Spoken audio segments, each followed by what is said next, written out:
So hello friends, welcome to my YouTube channel. और आज हम लोग जानने वाले हैं विश्व जनसंख्या वितरण घनत्व और वृद्धि चैप्टर, जो कि क्लास 12th ज्योग्राफी का सेकेंड चैप्टर है। इसमें हम लोग पढ़ेंगे इसके नोट्स, इसके वीवीआई ऑब्जेक्टिव, और इसमें जो भी लघु उत्तरीय दीर्घ उत्तरीय क्वेश्चन आएंगे हम लोग सभी को फॉलो करेंगे, ठीक है। और सभी को फॉलो करने के साथ साथ हम लोग पढ़ाई भी करेंगे। और जैसे कि आप लोग देख सकते हैं कि मेरे पास जितने भी उस चैप्टर में टॉपिक थे, मैंने सभी टॉपिक को जो है यहाँ पर नोट्स बाय जो है प्रोवाइड यहाँ पर मैंने लिख लिया है। और आप लोगों को भी जो है मिल जाएगा, आप लोग स्क्रीनशॉट ले लीजिए, या नहीं तो आप लोग कमेंट बॉक्स में बोलिएगा, मैं इसका जो पीडीएफ बना करके आप लोगों को दे दूँगा।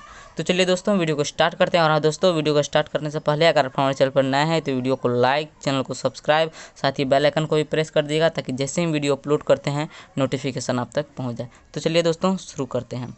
देखिए, पहला है हम लोगों का विश्व जनसंख्या वितरण घनत्व और वृद्धि। ये तो है मतलब कि विश्व का जनसंख्या के बारे में, ठीक है। विश्व का जनसंख्या का जो है वितरण किस प्रकार से जो है, कहाँ पर कितना है, कहाँ पर कम है, कहाँ पर अधिक है, ठीक है। और उसका घनत्व मतलब कि जो है कितने क्षेत्र में जो है कितने लोग रहते हैं, उसे घनत्व कहेंगे। और वृद्धि मतलब कि जो है प्रति वर्ष या प्रति महीने में जितने भी मतलब कि गणना होती है, उसके अनुसार जो उसमें कितना वृद्धि होती है, वृद्धि में घटाव बढ़ाव दोनों आ जाएगा, ठीक है। तो इस सभी को हम लोग जो है घनत्व वितरण वृद्धि को, इसी को जो हम लोग अभी डिफाइन से पढ़ेंगे। तो यहाँ पर देखिए, तो यहाँ पर है पहला कि 21वीं शताब्दी के प्रारंभ में विश्व की जनसंख्या 600 करोड़ से अधिक दर्ज की गई, ठीक है। ये जो आप लोगों का वीवीआई ऑब्जेक्टिव में आया हुआ है, मैंने आप लोगों को यहाँ पर लिख भी दिया है। वीवीआई ऑब्जेक्टिव आप लोगों का पूछा हुआ क्वेश्चन है, तो ये जो है आप लोगों को याद कर लेना है कि 21वीं शताब्दी के प्रारंभ में, ठीक है, विश्व की जनसंख्या कितनी थी, 600 करोड़ के लगभग थी, लगभग 600 करोड़ थी। अब देखिए, एशिया की जनसंख्या के संबंध में जॉर्ज बी क्रेसी, जो कि भूगोलवेत्ता थे, ठीक है, कि टिप्पणी है। उन्होंने कहा है कि एशिया में बहुत अधिक स्थानों पर कम लोग रहते हैं और कम स्थानों पर बहुत अधिक लोग रहते हैं।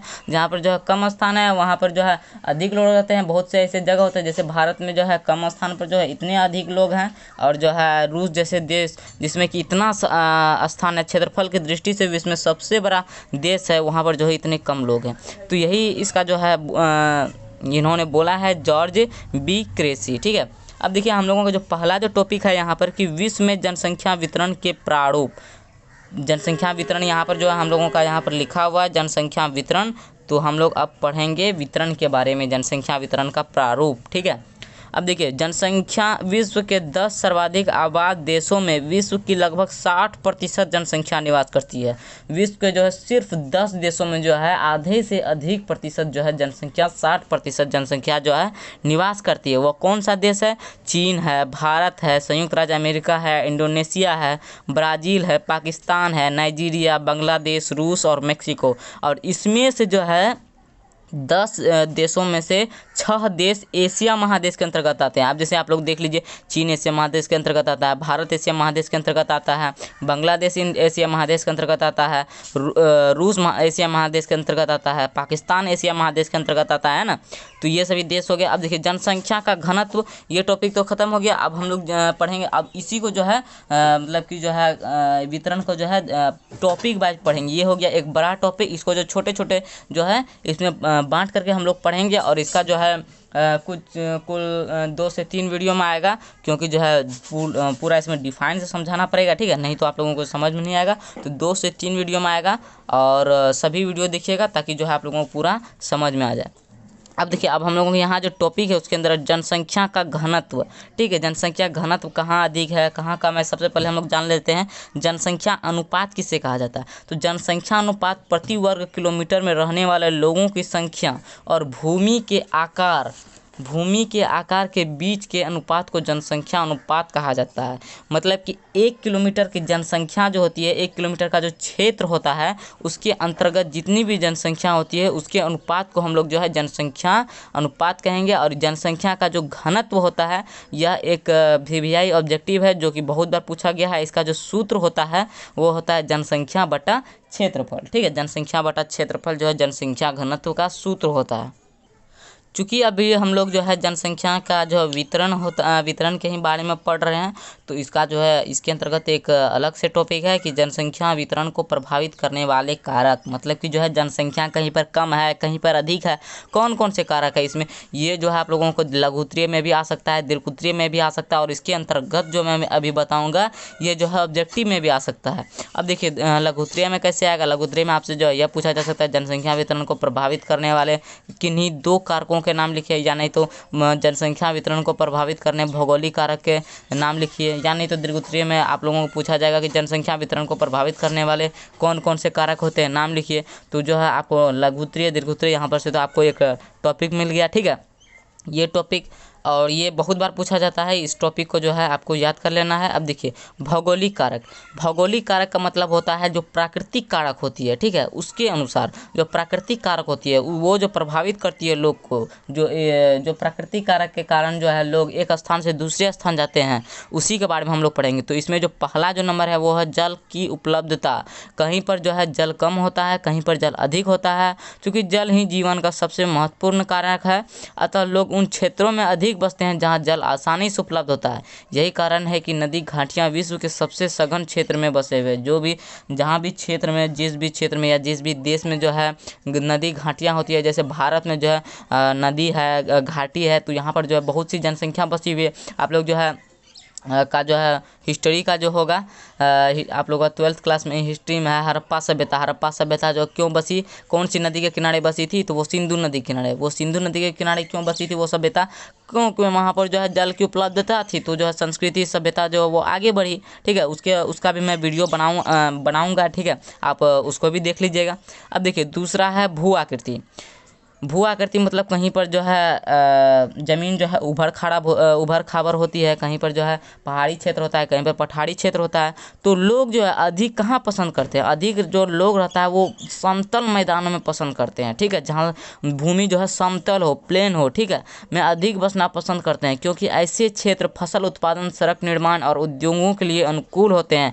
इसलिए गंगा के मैदान विश्व के सर्वाधिक सघन जनसंख्या वाले क्षेत्रों में से एक है, जबकि हिमालय के पर्वतीय भाग विरल जनसंख्या वाले क्षेत्र है। अब देखिए मैं इसको जो है आप लोगों को समझाता हूँ, अगर समझ में नहीं आया। देखिए ये एक पहाड़ी क्षेत्र है, ये एक पहाड़ी क्षेत्र है, ठीक है, ये एक पठारी क्षेत्र है, ये एक समतल भूमि है, ठीक है। अब देखिए यहाँ पर जो है लोग अधिक बसना नहीं पसंद करेंगे। अगर कोई लोग यहाँ पर है, यहाँ पर कोई भी चीज़ की उसे जो है कमी महसूस हो, अगर मान के चले कोई भी चीज़ हो, तो उसे अगर यहाँ पर दुकान है, अगर उससे कोई इस घर में जो है कोई भी आदमी को जो है किसी भी चीज़ की ज़रूरी पड़ी, तो उसे जो है बार बार क्या नीचे आना पड़ेगा, फिर ऊपर जाना पड़ेगा। तो इस कारण से जो है लोग वहाँ पर नहीं रहना पसंद करते, इस पठारी क्षेत्र में जो है वहाँ पर नहीं रहना पसंद करते हैं। ये जो समतल भूमि है, यहाँ पर जो है सभी कुछ जो है यहाँ पर जो है कृषि आसानी से हो जाती है, ठीक है। और यहाँ पर जो है लोग जो है जो भी जैसे यहाँ पर हम लोग देखें कि यहाँ पर जो है आसानी से उपलब्ध नहीं, यहाँ पर जो कोई भी चीज़ आसानी से उपलब्ध है, आने जाने का साधन आसानी से उपलब्ध है, तो इसलिए जो है यहाँ पर ये जो है लोग अधिक भू आकृति से भी प्रभावित होते हैं। अब देखिए अब हम लोगों का है जलवायु। अति उष्ण तथा ठंडे मरुस्थलों की विषम जलवायु मानव बसाव के लिए असुविधाजनक होती है। असुविधाजनक जलवायु वाले क्षेत्र जिनमें अधिक मौसमी जनसंख्या पाई जाती है, भूमध्य सागरीय प्रदेश सुखद जलवायु के कारण इतिहास के आरंभिक कालों से बसे हुए हैं। जहाँ भी जलवायु अच्छी होती है, उष्ण होती है, ठीक है, ठंडे मरुस्थलों में विषम जलवायु पाई जाती है, मानव बसाव के लिए असुविधाजनक होती है वो सब जलवायु, ठीक है। और जो सुविधाजनक जलवायु होती है वहाँ पर जो है अधिक लोग जो है बसे हुए होते हैं, वहाँ पर मौसमी जनसंख्या पाई जाती है, ठीक है। अब देखिए मृदाएं, मिट्टी के बारे में हम लोग बात कर लेते हैं। उपजाऊ मृदाएं कृषि तथा इनसे संबंधित क्रियाओं के लिए महत्वपूर्ण है, इसलिए उपजाऊ दोमट मिट्टी वाले प्रदेशों में लोग अधिक रहना पसंद करते हैं। जो यहाँ भी मिट्टी जो है उपजाऊ होगी, जहाँ पर फसल अच्छी होगी, वहाँ पर जो लोग अधिक आकर्षित होंगे, वहाँ पर लोग जो है अधिक आएंगे। अब हम लोगों का हम लोग भौगोलिक कारण तो पढ़ लिए, ठीक है, भौगोलिक कारक मतलब कि जो प्राकृतिक रूप से है। अब देखिए आर्थिक कारक के अंतर्गत हम लोग पढ़ेंगे, मतलब कि जो रुपये पैसे से संबंधित होती है वो आर्थिक कारक, उसके बारे में हम लोग पढ़ेंगे। आर्थिक कारक में पहला है खनिज, ठीक है। खनिज निक्षेपों से युक्त क्षेत्र उद्योगों को आकृष्ट करते हैं। खनन और औद्योगिक गतिविधियां रोजगार उत्पन्न करते हैं और श्रमिक इन क्षेत्रों की ओर अत्यधिक बसाव करने लगते हैं और जनसंख्या सघन हो जाती है। जाहिर सी बात है, जहाँ खनिज होगा तो वहाँ पर जो है उद्योग लगेगा तो वहाँ पर मजदूर की आवश्यकता होगी, तो मजदूर की आवश्यकता होगी तो मजदूर वहाँ पर जाना पसंद करेंगे। जहाँ पर मजदूर की आवश्यकता होगी वहाँ पर जो है श्रम, जहाँ पर उसे रुपये पैसे मिलेंगे, ठीक है, तो वहाँ पर जो है वह काम करके अपना जीवन गुजर बसर कर सकता है। तो इसलिए जो वहाँ पर जो है लोग अधिक बसते हैं। अब देखिए नगरीयकरण, नगर रोजगार को बेहतर अवसर, शैक्षणिक व चिकित्सा संबंधी सुविधाएं तथा परिवहन और संचार के बेहतर साधन प्रस्तुत करते हैं। इसलिए जो है लोग जो है नगर, जहाँ जो शहरी क्षेत्र होता है वहाँ पर लोग जो है अधिक रहना पसंद करते हैं। क्योंकि अगर किसी घर में ही किसी का जो है तबीयत खराब हो जाए या चिकित्सा संबंधी उसे जो है कुछ, अगर चिकित्सा ही संबंधी कुछ जो है इम्पोर्टेंट काम हो जाए, या नहीं तो किसी का तबीयत खराब हो जाए घर में, तो वो कहाँ पर दौड़ेगा? तो वहाँ पर जो है जो नगरीय क्षेत्र होता है, शहरीय क्षेत्र, वहाँ पर जो है सभी चीज़, यह सब जो है चिकित्सा संबंधी जो है डॉक्टर हो रहते हैं। उसके बाद जो है अस्पताल में जो है डॉक्टर रहते हैं। उसके बाद जो है विद्यालय होते हैं। ऐसे सभी प्रकार के जो है चीज़ें वहाँ पर होती है, तो इसलिए जो है लोग वहाँ पर जो है रहना अधिक पसंद करते हैं। अब देखिए तीसरा है औद्योगिकरण।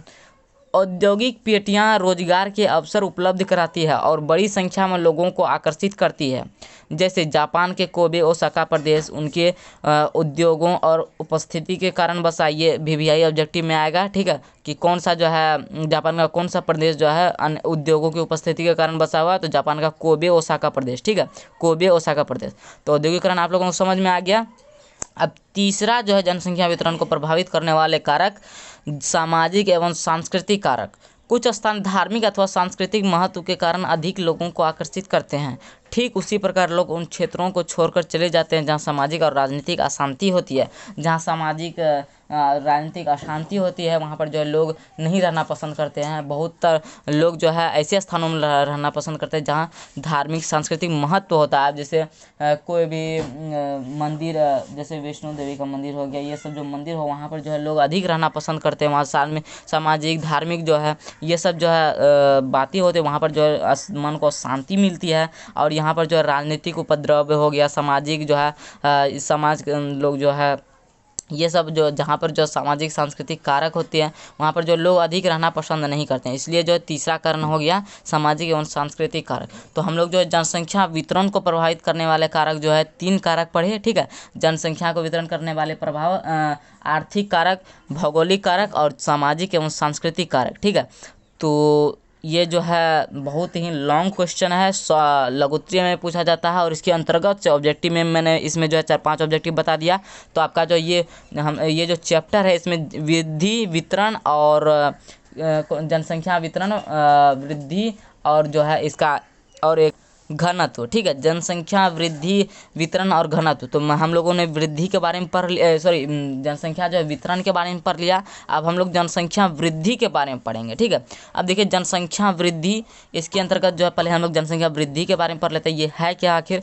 जनसंख्या वृद्धि अथवा जनसंख्या परिवर्तन का अभिप्राय किसी क्षेत्र में समय की निश्चित अवधि के दौरान बसे हुए लोगों की संख्या में परिवर्तन से है। यह परिवर्तन धनात्मक और ऋणात्मक भी हो सकता है। इसका क्या अभिप्राय, इसका क्या मतलब जो है ये मैं बताता हूँ। अब जनसंख्या वृद्धि का मतलब जो है ये होता है कि आप मान के चलिए 1 साल में, ठीक है, 1 साल में अगर किसी क्षेत्र में, यह क्षेत्र है यहाँ पर जितने भी लोग बसते हैं, इस साल में जो है अगले 1 साल में जो है ये मान के चलिए यहाँ पर जो है 200 व्यक्ति जो है 1 साल काउंट किया गया। जैसे अभी 2000 ईस्वी में इसका 2022 में जो है इसका काउंट किया गया कि 200 व्यक्ति है इस शहर में, ठीक है। और इसके बाद जो है 2023 में जो काउंट किया जाएगा 2022 में जो है 200 व्यक्ति, 2023 में जो है मान के चलिए ये 250 हो गया, या नहीं 2023 में घट करके ये व्यक्ति 150 हो गए, ठीक है। तो ये दोनों जनसंख्या वृद्धि को प्रभावित करने वाले कारक होंगे, ठीक है। ये अधिक हो या कम हो, ठीक है, दोनों को जनसंख्या वृद्धि के अंतर्गत में रखा जाएगा, ठीक है। तो ये जो आप लोगों को समझ में आ गया। अब देखिए, अब हम लोग पढ़ेंगे जनसंख्या परिवर्तन के घटक, ठीक है। जनसंख्या परिवर्तन के घटक जो है तीन घटक है, जन्म, मृत्यु, प्रवास। जनसंख्या परिवर्तन के घटक, जो जनसंख्या में जो कभी जनसंख्या होता है कि घट जाता है या कभी बढ़ जाता है, वो किसके कारण होता है? पहला जन्म के कारण, दूसरा मृत्यु के कारण, तीसरा प्रवास के कारण। प्रवास के कारण मतलब कि लोग एक स्थान से जो दूसरे स्थान जाते हैं। पहले हम लोग पढ़ लेते हैं जन्म के कारण। तो जन्म दर से जनसंख्या परिवर्तन होता है। अशोधित जन्म दर एक टॉपिक है, ठीक है। अशोधित जन्म दर यानी कि CBR इसको जो है कहा जाता है। प्रति 1000 स्त्रियों द्वारा जन्म दिए जीवित बच्चों के रूप में अशोधित जन्म दर के रूप में व्यक्त किया जाता है। यहाँ पर जन्म दिए जीवित बच्चों का यहाँ पर है, ठीक है, जन्म दर। अशोधित जन्म दर जो है, इसका जो सूत्र होता है वह किसी वर्ष विशेष में जीवित जन्म बटे किसी क्षेत्र विशेष में के मध्य जनसंख्या गुना 1000, ये हो जाएगा जन्म के अंतर्गत। अब हम लोग मृत्यु का जो पढ़ लेते हैं। मृत्यु दर जनसंख्या परिवर्तन में सक्रिय भूमिका निभाती है। जनसंख्या परिवर्तन केवल बढ़ती हुई जन्म दर से नहीं होती अपितु घटती हुई मृत्यु से। मैंने आपको अभी भी बताया कि मृत्यु से भी होती है जनसंख्या वृद्धि, ठीक है। जनसंख्या वृद्धि का मतलब यहाँ पर जो जनसंख्या का बढ़ना नहीं होगा, जनसंख्या का जो घटना भी हो सकता है। जनसंख्या का बढ़ना या घटना दोनों को जो है जनसंख्या वृद्धि के अंतर्गत जो है रखा जाता है, ठीक है। जनसंख्या वृद्धि आप लोग उसको जो है कर सकते हैं। अधिक अशोधित मृत्यु, जैसे अशोधित जन्म दर होता है वैसे अशोधित मृत्यु दर होता है। इसके किसी क्षेत्र विशेष में किसी वर्ष के दौरान प्रति 1000 जनसंख्या के पीछे मृतकों की संख्या के रूप में अभिव्यक्त किया जाता है। मृतकों की, ठीक है, वहाँ पर जीवित बच्चों था, यहाँ पर मृतकों। अशोधित मृत्यु दर बराबर किसी वर्ष विशेष में मृतकों की संख्या बटे उस वर्ष के मध्य में अनुमानित जनसंख्या गुना 1000, इसका जो ये सूत्र हो जाएगा। और वो जो बताया था वो दोनों सूत्र हैं और ये दोनों VVI ऑब्जेक्टिव में पूछा जाता है। अब देखिए हम लोग तीसरा पढ़ेंगे, प्रवास। जन्म और मृत्यु के अतिरिक्त एक और घटक है जिनसे जनसंख्या का आकार परिवर्तित होता है। जो लोग जो है एक स्थान से दूसरे स्थान जाते हैं उसके भी कारण होता है। उद्गम स्थान वह स्थान जहाँ से लोग गमन करते हैं, उद्गम स्थान कहलाता है। जहाँ से लोग एक स्थान से दूसरे स्थान जाने के लिए जाते हैं उसे उद्गम स्थान कहते हैं। और जहाँ पर लोग जो है पहुँचते हैं, जिस स्थान पर रहने के लिए पहुँचते हैं उसे जो है गंतव्य स्थान कहता है, ठीक है। अब देखिए प्रवासी अस्थाई और मौसमी हो सकता है। जो लोग जाते हैं वो हो सकता है कि थोड़े समय के लिए या नहीं तो पूरी ज़िंदगी भर के लिए भी हो सकता है, ठीक है, वो जाते हैं। अब जो प्रवास की धारा है, लोग जो जाते हैं कहाँ पर जाते हैं? गांव से गांव जाते हैं, गांव से नगर जाते हैं, नगर से नगर जाते हैं, नगर से गांव जाते हैं। बस यही 4 धारा। इससे अतिरिक्त लोग जो कहीं पर जा ही नहीं सकते। गांव से गांव ही जाएगा या गांव से नगर जाएगा या नगर से नगर ही जाएगा या नगर से गांव जाएगा। अब तो इससे अधिक तो कहीं पर आदमी जा ही नहीं सकता है, ठीक है। तो अब देखिए, अब यहाँ पर है प्रवास को प्रभावित करने वाले कारक। जो लोग एक स्थान से दूसरे स्थान जाते हैं वो जो है प्रभावित करने वाले कारक है वो प्रतिकर्ष कारक है, अपकर्ष कारक है। ये प्रतिकर्ष कारक और अपकर्ष कारक के बारे में हम लोग दूसरे वीडियो में जानेंगे। वीडियो थोड़ा सा लॉन्ग हो रहा है तो आप लोगों को दिक्कत ना हो तो मैं जो दूसरा वीडियो बनाऊँगा। तो चलिए दोस्तों, आज के लिए इतना ही रखते हैं। और हाँ दोस्तों, चैनल को जो है सब्सक्राइब करके हमें सपोर्ट ज़रूर कीजिएगा। तो चलिए दोस्तों, आज के लिए इतना ही। मिलते हैं अगले वीडियो में। जय हिंद, जय भारत।